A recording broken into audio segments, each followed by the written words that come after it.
Force once again this morning. Richard, good morning to you.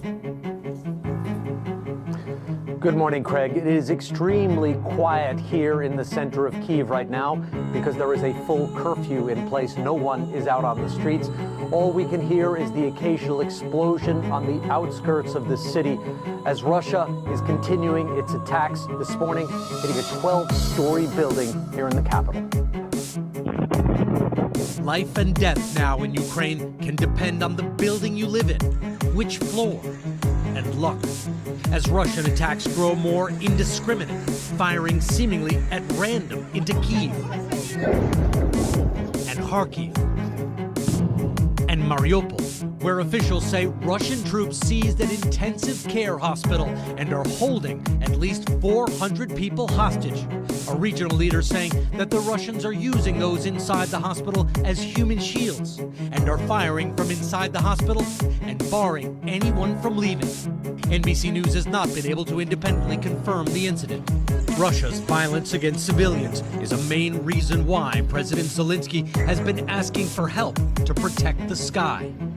But yesterday, despite the risks, Zelensky received 3 NATO prime ministers from the Czech Republic, Slovenia, and Poland on a rare trip to the capital under attack.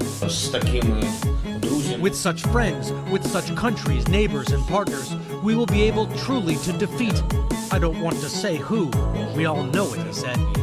U.S. officials assess the unmentionable President Vladimir Putin may escalate further while Russian troops still have the military advantage, and say he appears to be locked in a propaganda bubble with yes men telling the president what he wants to hear.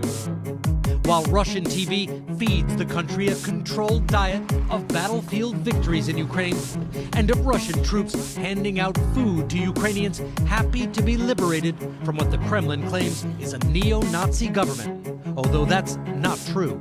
Some Russians are daring to challenge the narrative.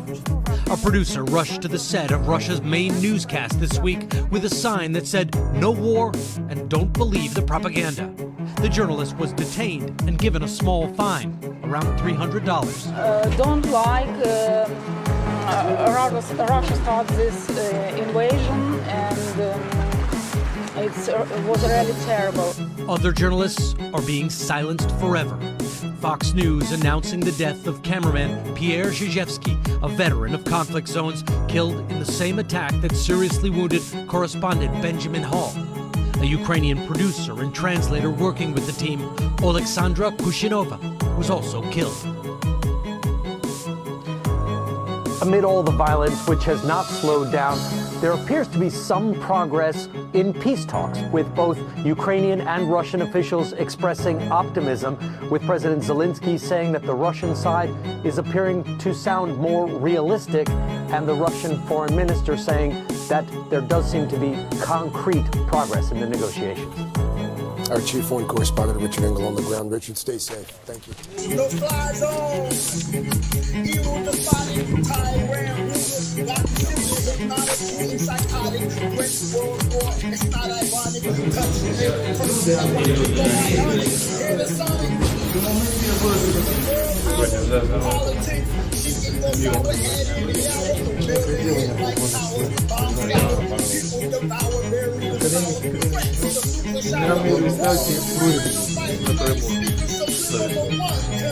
Добрий день, бажаю здоров'я. Як ви, хлопці? Самі хорошо. Нормально? Міцні, хлопці. Давно?